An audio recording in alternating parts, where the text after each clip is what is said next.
Hello, everyone. Welcome to the Veterinary Business Podcast, your ultimate resource for developing a successful veterinary practice and career. I'm Michael Walker, a leadership coach and one of the co-hosts of the Veterinary Business Podcast. On this podcast, we will bring you insights and expertise from industry-leading doctors, experts, and thought leaders. We cover a wide range of topics, including practice management, marketing strategies, leadership development, finance, HR practices, AI, law, and much, much more. Whether you're a practicing veterinarian, practice owner, practice manager, or a student studying to be a veterinarian, this podcast is tailored to help you navigate the unique challenges and opportunities in the business of veterinary medicine. Every listener of this podcast is welcome to visit the www.veterinarybusinessinstitute.com for additional resources and tools to support your growth.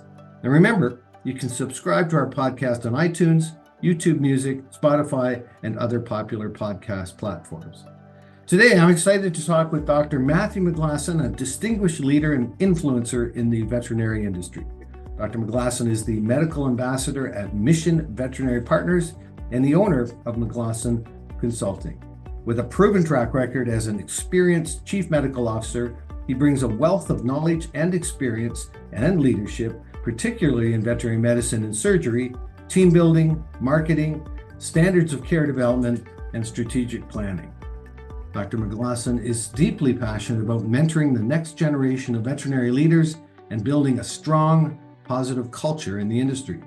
His dedication to strengthening the human-animal bond has not only shaped his work, but has also helped him amass an impressive social media following of over 1.5 million followers, where he celebrates veterinary medicine and promotes the importance of human-animal connection. He is one of the few DVMs to hold the prestigious CVPM certification from the Veterinary Hospital Management Association, and his influence extends beyond the clinic. Dr. McGlasson has worked as a consultant and content creator for major brands such as Chewy, Zoetis, Hills, Procter & Gamble, and many others. As a veterinarian, leader, former CMO, speaker, and social media personality, Dr. McGlasson continues to make waves in the field, inspiring countless individuals and helping to shape the future of veterinary medicine. In today's episode, we'll be focusing on the subject that lies at the heart of Dr. McGlasson's career: mentorship and legacy in veterinary medicine. His commitment to developing future leaders and leaving meaningful, lasting impact on the profession is unparalleled. I'm excited to explore his thoughts on how mentorship can shape the future of the industry and the importance of creating a legacy in veterinary care.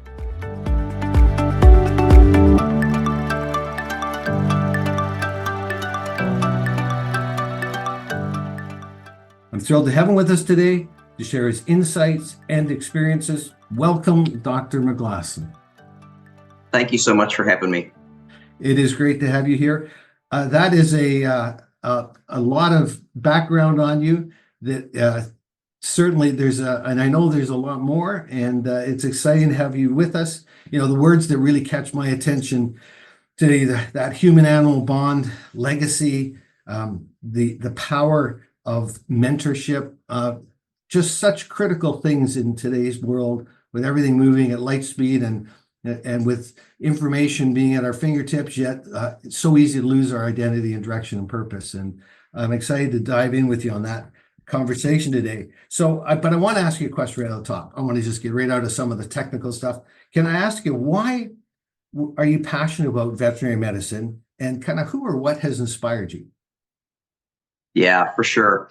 I would say, I grew up on a farm in northern Kentucky, so I was surrounded by animals from a pretty small age, and just really enjoyed spending time with our dogs and cats, especially on the farm, and building those connections. And then my dad was a farmer, but also a science teacher, so I was really always fascinated by science. We spent a lot of times at museums and just in nature and that type of thing. So after doing some shadowing at the local vet clinic, still pretty small town at this time, I really found that what this guy was doing with pets when they would come in was just amazing. Seeing an owner come in with a sick pet and then leaving, with a pet that was feeling better and a plan to move forward, and just seeing how valuable that human animal bond was with pet parents. really inspired me. So I would say from a pretty early age, I kind of knew I was going to be a veterinarian. And then, you think about how hard you have to work to first get into vet school, and then, succeed in vet school and graduate and find a job, and especially graduates today, you're graduating with typically hundreds of thousands in debt. You've put in countless hours, the emotional investment, financial investment, physical and mental investment, all that. And then you finally graduate, you're a veterinarian now, ready to like finally pursue this dream. And for me, my first job out of vet school was literally like a nightmare job. So I had this, had worked so hard to get where I was. And then I start this job, and we would need a much longer podcast to tell you the story, but it was a bad job. there was no mentorship. What I was promised at this job wasn't there. And I really almost left the profession. So it was just really disheartening, to work so hard and find myself like a couple days into being a veterinarian finally and being like, okay, like if this is what I've worked for all these years, then I clearly made a very big mistake. So I really did think about leaving the profession, but in the end, I decided to stick it out. I didn't last at that job very long, about 10 or 11 months. And then I moved on somewhere else. But I would say that first job is really what instilled in me this realization that a lot of veterinarians are coming out of school without kind of that support and that roadmap to make them, to support them and help them succeed. And, when I graduated in 2003, people talked about mentorship a little bit, but it really wasn't a thing like it is today. We know now that that's a buzzword. Everybody says they want mentorship, but back then it was kind of something you had to figure out on your own. But that was really probably that first job, learning from a really bad experience that, hey, you know what, there's really a way to make things better for future generations if we put some thought and some time and investment into it. That it doesn't surprise me, the bad job. We all have a story about that one, and I think Yeah. if we get a chance to do another podcast together, I'd love to hear the story. But, it's interesting, isn't it? It's funny that usually the bad jobs are situated. It's in this case, it wasn't the animals that let you down; it was the people.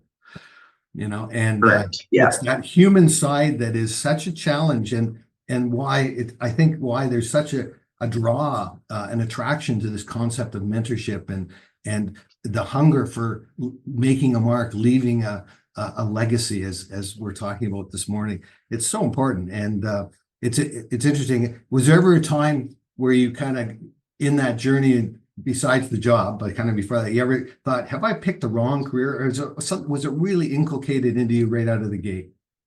Yeah, there was like within the first week of that job, I had actually made calls to some like human medical schools to figure out like which credits would transfer and what I was going to do. And my wife was like 8 months pregnant at the time, and we had moved to this town for this job. It was just me and her there, and she had kind of supported me all through vet school and everything. And she was, when I mentioned, maybe I made a mistake, I think I might go back to medical school now. She was like, "Are you serious?" So yeah, it's always like when you come to a crossroads like that, you kind of have to make those decisions. Like, is there a way that I can make this be successful for me still? Is there a way I can make things, better for other people, or is it time to jump ship? And, in that situation, I decided to stick it out. And, I'm really glad I did. I think veterinary medicine, with all the talk right now about mental health and the struggles that we see in the profession, I really, really believe at the bottom of my heart that veterinary medicine is a great career. It can be a great career. You can earn a great income, and you can be fulfilled at the end of the day, support your family, and have a good quality of life. It is possible. Yeah, and that's encouraging to hear from someone a veteran of the industry, and still very passionate about the industry. You comment on your LinkedIn page about it's seldom you go into a veterinary office and you don't get greeted with a big smile and somebody who genuinely is happy you're there, at least their pet. Yeah. Depending on the customer. But this kind of leads us into this idea of, we think about characteristics or traits, or, you have extensive experience in leadership within the industry, within the veterinary industry. what would you say are the key traits you believe are essential for veterinarians who want to grow into strong leaders? Yeah, that's a great question. I think the whole like future of our profession rests on like building the future leaders of our profession for sure. Because if veterinarians aren't the ones leading the charge and pushing for change and advocating for ourselves, then we know someone else is going to do that. A corporation or a private equity firm or someone. So I think having veterinarians in positions of leadership is really really important. And I think a lot of students specifically graduating, they kind of feel like they've been beat down for 4 years. They don't know anything. What am I doing? But really, from that first day you set foot in the clinic as a veterinarian, I try and tell them like you're a leader now, like from day one, right? Because I think of being a leader means you have some type of influence over other people around you that you're working with. And from day one, as a veterinarian, even though you may not feel like you know very much, you're still the doctor there, and you still have your veterinary technicians, your assistants, your support team. Like you're leading a team, right? So I think realizing that from day one is important. It's really important too that you realize that you know from day one, the veterinary technicians, your support staff team, they have to do what you say, maybe because of your position. But that's not real leadership, right? Real leadership comes when you build trust with that team, when they feel like they can, be open and honest with you, give you constructive feedback back and forth.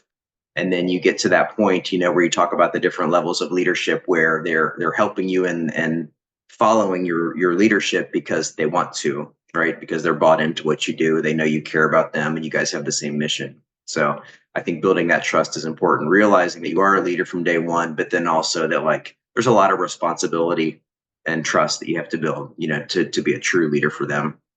And then, I would say the number one thing you have to be a successful leader in veterinary medicine is to have like a growth mindset.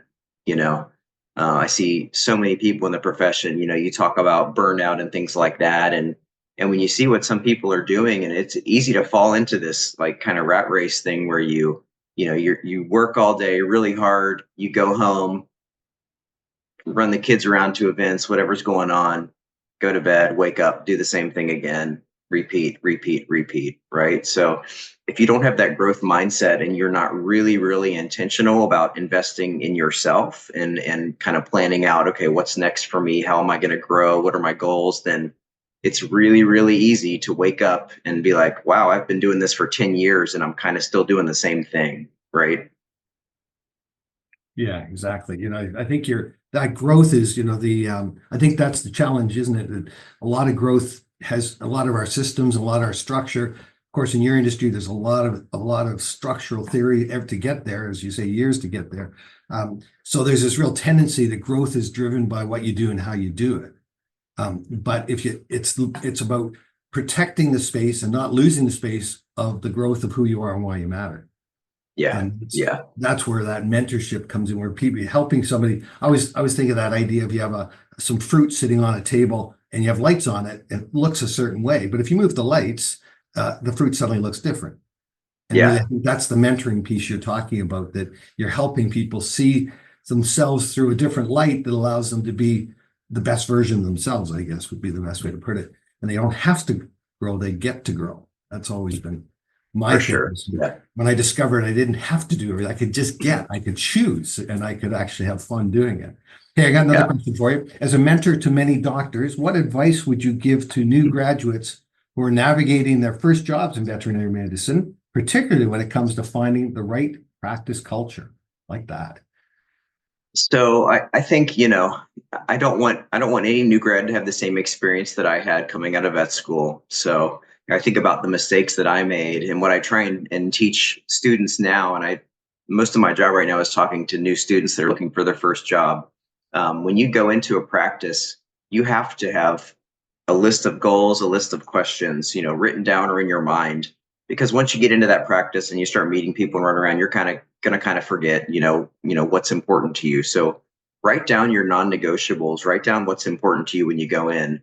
Ask those really tough questions. If mentorship's really, really important to you, when you go into that practice, don't ask, are you going to give me mentorship? Because I guarantee you every single practice you go into is going to say that, because we all know that's the buzzword, that AVMA studies show that the number one thing that new grads want is mentorship. So we're all going to say we're going to give you mentorship, but ask specific questions about, like, what does that look like? Okay, who is my mentor going to be? How did you decide that this person is a mentor?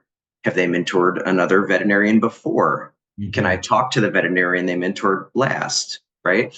What is my first month going to look like in your practice? What is my first 6 months going to look like in your practice? How often am I going to be working with my mentor? How often are we going to meet? What if things aren't going right with this relationship? What's my next step, my recourse? Is there accountability for this mentorship relationship? So ask these really, really tough questions. And if they can't answer all those questions, that's probably an indication that maybe they haven't thought this whole thing out very well, right? And that doesn't mean they can't, but show them that you're really serious about this, right? And then as far as culture goes, I think the number one thing that really, if you only have 2 hours in a practice and you're visiting, talk to the team members.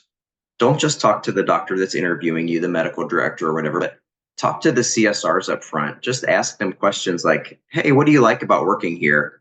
And ask them, how long have you worked here? Like, if you're going around and you're meeting the team and you're asking them, how long have you worked here?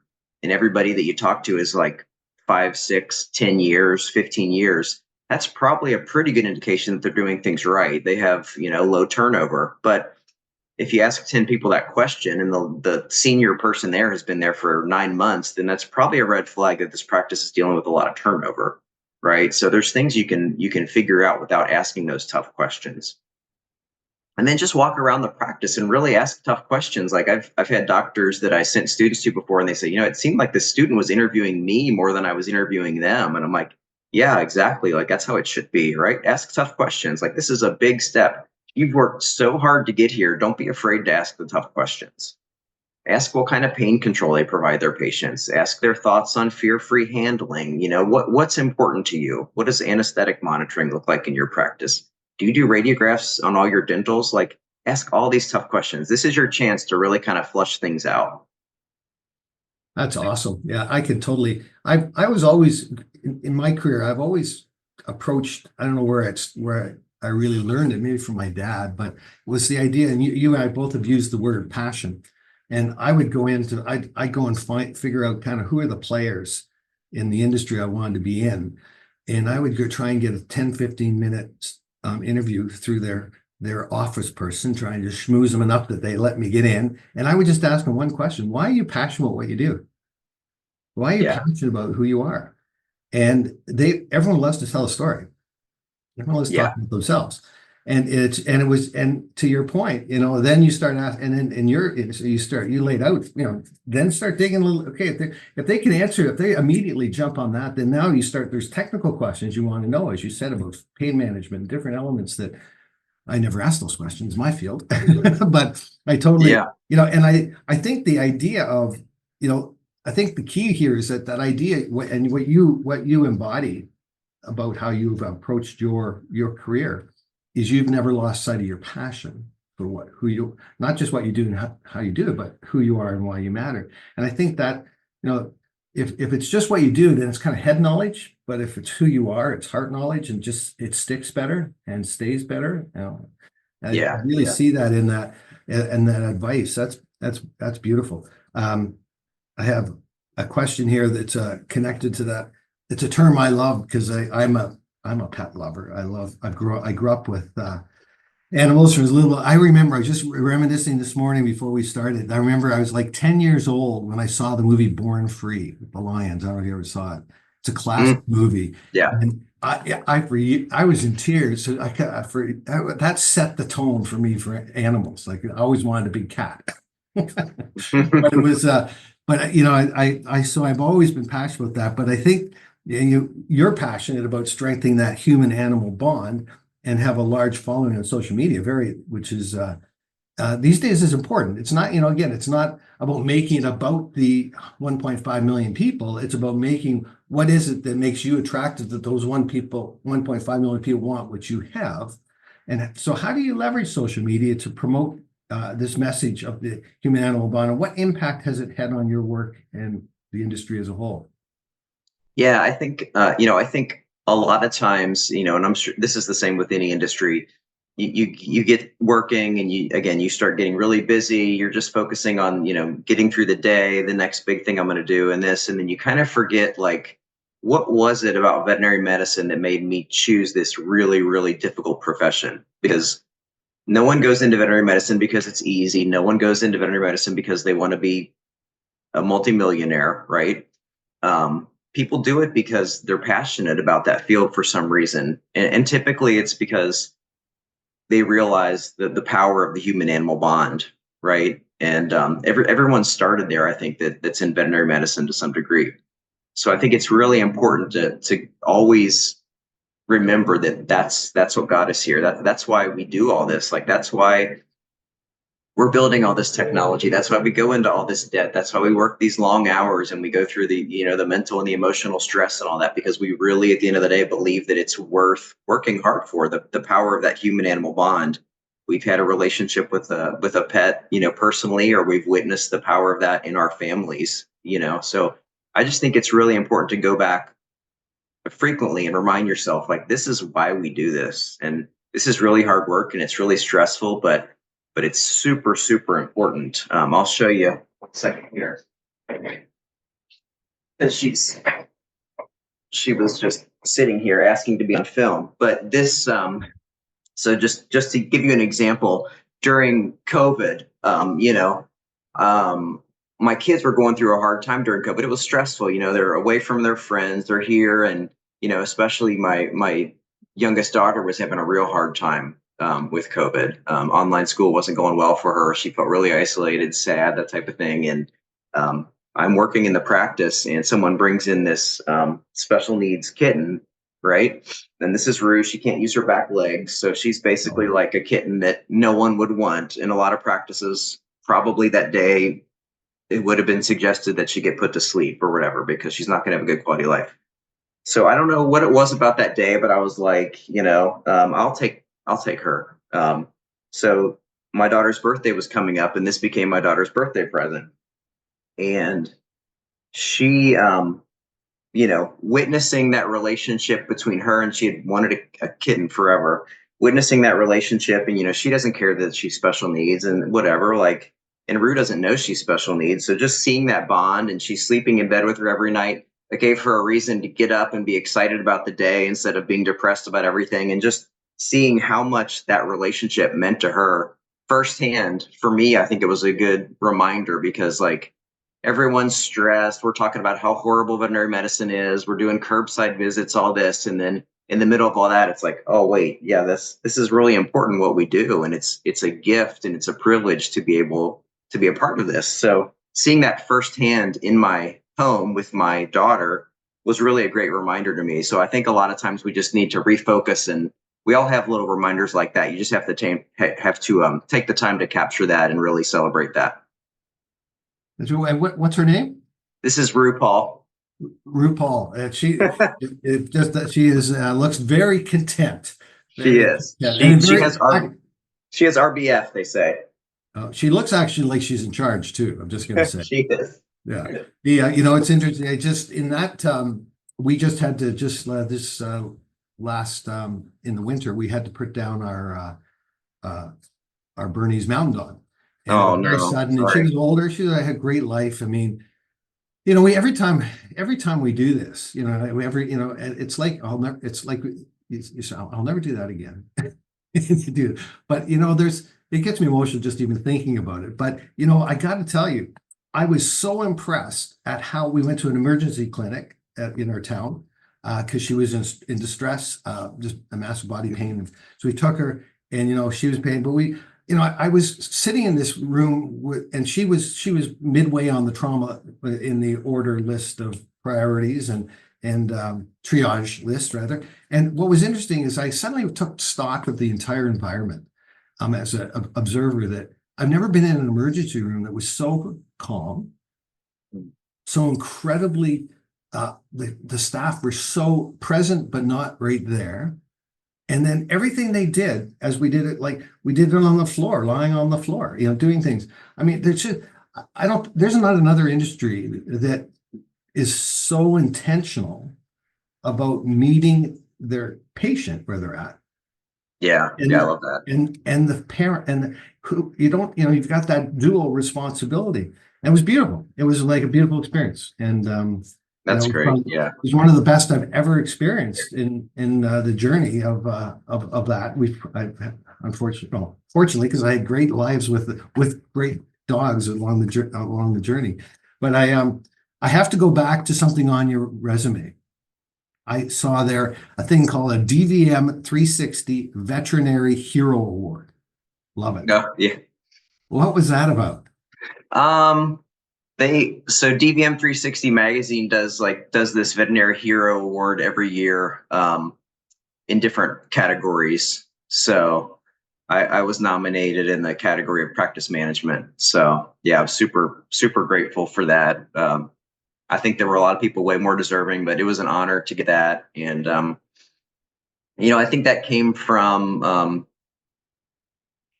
my work and my messaging around the time of trying to celebrate what we were doing in veterinary medicine during a time when it was real dark for a lot of people in the profession, coming through COVID and out of COVID. There was a lot of talk about, is this industry sustainable? There was a lot of conflict between pet owners and veterinary professionals, right? Just not seeing eye to eye on things. I think there was a lack of trust from the public and veterinary providers too. So my messaging on social media, and I think that's why it really resonated with people, was I was very intentional to not ever do that. Like, I see veterinary professionals, I call it client shaming, where their platform is really talking about how bad pet owners are, how stupid pet owners are, ignorant. Can you believe that this happened today? Can you believe a client said this? And when I saw those things, it was just like so painful for me to watch, because as veterinarians, we work so hard to build trust with our clients, and if we can't have that trust, then it's just not going to lead to the care that we can provide. And if your client doesn't trust you and doesn't trust your recommendations and feel like you're on the same team with taking care of their pet, then it's going to lead to decreased level of care. That's just the reality of it. So that drives me crazy. So my whole messaging was the opposite. Like, we are here because we care about your pets. We are taking great care of your pets, and no question is a stupid question, right? We're the professionals here. We should be on a different level. If there's something you don't understand about your pet, ask us, right? If you're here at the vet, then that shows us that you care and you want to do what's right for your pet. So I think that was I think that's why my social media kind of blew up the way it did organically, because it certainly wasn't something I planned. That's very cool. And that makes so much sense. You're meeting people where they're at. You're connecting at that heartfelt passion that if you're in the industry and you're feeling a little frustrated and down and things are going to get tough, and as you use the word dark, you just bring this light. You bring some fresh air into the space, and I think that, when speaking on those awards, there was a couple others there, but I also noticed that, and I understand it's a rare combination of the DVM and the CVPM certifications. How do you think that dual perspective has shaped your approach to practice management and strategic planning in veterinary practices? Yeah, I have always been, I feel like when you first graduate from vet school, at least for me, like the first 5 years or so is like all about learning the next technology, the next surgical technique, the newest medication or diagnostic tool that you have out there. But for me, what I really found interesting and what I was most passionate about was just like the way a practice functions. Because if a practice isn't, if you don't have a good culture, if you're not taking care of your team, if you're not profitable, you can't pay your team, right? And at the end of the day, no matter how great of a person you are and how much you care about your team and the pets there, if the practice isn't profitable, at the end of the day, it's not sustainable for your team. that's still a problem in vet med, especially with, our veterinary technicians and our assistants and CSRs and support staff. It's still difficult in a lot of places to earn a living wage in this field. And that's why we lose so many great people, from the field, because it's not sustainable for them. Like, if you're a single mom with two kids and you're working as a veterinary technician or a veterinary assistant, even, depending on what part of the country you're at, it's really, really tough to make ends meet, right? So we see so many great people leaving to go to nursing school, or leaving to go into retail, or leaving to go work at a bank or whatever, right? So just really, really sad. So I think that was the probably one of the biggest impetus for me. Like, how can we figure out how to do this thing better, and better support our people? And the culture thing's always been a passion of mine. Like, you spend more time with your coworkers than you do with your family a lot of weeks. So can we at least make it like enjoyable for the most part to be here working together, right? So that's where culture comes in for me. But yeah, that was, again, going back to the growth mindset thing. It was something. Getting my CVPM certification was something that was on my list for probably 5 years before I ever did it, because I kind of went through a period where I wasn't intentional like I should be. And I remember that application sitting like on a stack on my desk for years, like literally covered in dust. And I think right when COVID started, I was like, okay, this is like, I have an opportunity where I have a little more flexibility at home, maybe, to do things. And just wrote down that goal and got it done. Yeah. Well, Barry, thank you for sharing that. Yeah, I was thinking we're both using that word intentional. And, I think to our listeners, I think Dr. McGlasson and I both would agree, we're using the word as it's about doing something now and not waiting for it to do it later. It's about, what are you going to do right now? I was going to say, like, right now, as we start move towards wrapping up this podcast, is if there's one thing you've heard today, that it just doesn't have to be a giant step forward, but just one thing that you were going to do differently before, like right away. How are you going to be intentional with it? Because it's about momentum and starting the momentum and taking that small step. And what is it you could be intentional with? So, and that's really what you just shared with us in terms of that certification. You could have just kept walking right by that, but you took that on as part of who you are and why you matter. I have a question that I wanted to put out to you. It's interesting. I love this idea of it said on your bio, it said you're a fear-free certified practitioner. And I think I find that rather interesting. I'm a professional mediator and deal with conflict management all the time. And I say, and one of my goals is creating a fear-free certified workplace. Yeah, that's great. And the idea that but what is interesting is that, in that fear, that there's a fear, believing what you cannot see will come to pass. There's a fear that manifests in people of circumstances, but you seem to bring this human element, the human bond element. How do you practice a fear-free environment? Yeah, so the fear-free movement is something that Dr. Marty Becker started. I'm not sure how long it's been out there now, but it's really been probably one of the most transformational things in how we practice as veterinarians, and what it really comes down to is that anything we can do to minimize fear, anxiety, and stress in our patients is going to lead to better care for them. And I still remember, like, early on in my career, you'd be in a practice and, not every dog, or especially every cat, wants to have their nails trimmed or have their blood drawn or whatever, right? So these can be unpleasant things. And the old school philosophy was, we just get it done, right? If it takes 4 people to hold down this dog, put him in a headlock, or scruff this cat, or lay on him, or whatever, we're going to get this service done. And the result is a really, really traumatized, stressed patient, and elevated stress for the whole staff, because you're all dealing with this, and elevated stress for the pet parent, because no one likes seeing their pet stressed out and manhandled and things like that. So, and for decades, that was just accepted, that's just what we have to do. If you got to get blood on a dog, or you got to trim its nails, this is what you got to do.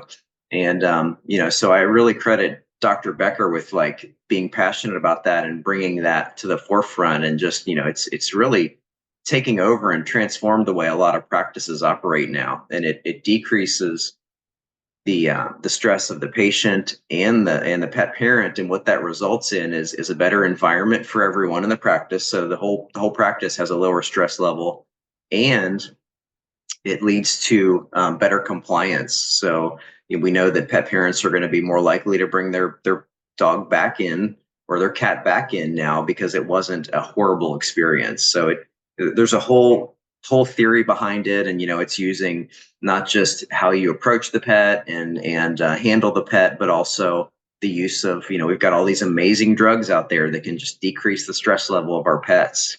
So using all these things and not forcing the issue. So I think, when you go into a practice that's completely fear free, because I visit practices all the time, it's a totally different environment in there, and it leads to better culture. Very cool. Yeah. Yeah. You said something interesting. I heard you say, like it's going to reduce the anxiety of the patient, the pet parent. I love it. I think I was an early adopter of being a pet parent way back before it was even coined.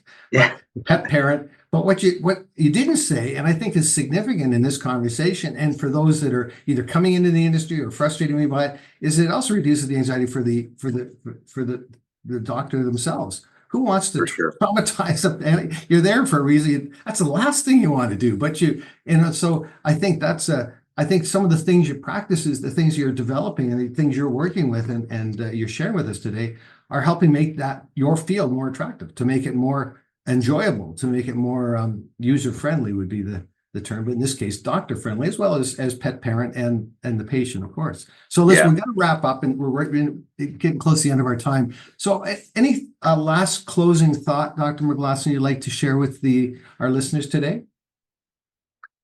So I would say, speaking to new doctors, especially, if I have to give you a couple pieces of advice, one is, this word's come up a lot, and that is just be intentional. If you don't take charge of your life and decide what's important in your life and what you want to make sure you accomplish, then someone else is going to do that for you. And it's probably not going to be what you had in mind, right? So no one's going to plan out your life or plan out your next goals besides you. So instead of,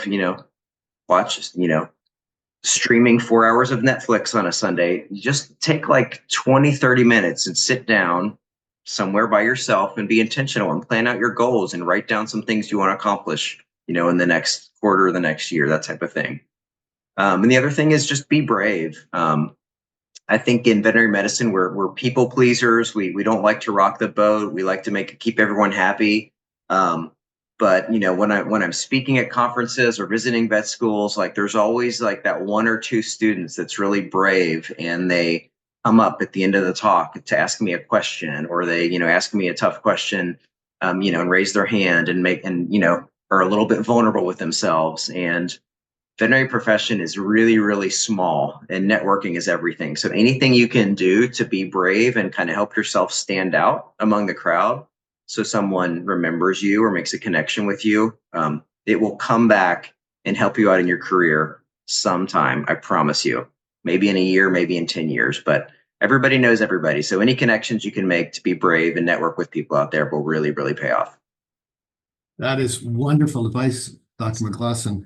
I was thinking about, you're talking about goals and non-negotiable values and things like that. I think as I've listened to you, I've heard trust, I've heard empathy, I've heard expertise, I've heard passion, and now I've heard bravery, confidence. And I think that's a great summation. And I think we'll wrap up at that junction that you're as an outsider looking in, the value of a veterinarian, the value of a fear-free veterinary practice, and people who genuinely care about our pets in a way that is remarkable. I just want to thank your entire industry for what you guys do.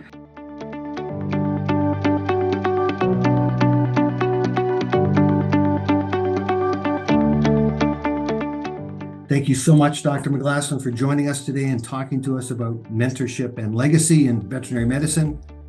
We appreciate it very much. I'm sure our listeners have. I've had a great time. I also want to take a moment to thank our listeners. We appreciate each and every one of you. We cannot do what we do without you. If you like our podcast, kindly share it with your colleagues and friends on social media.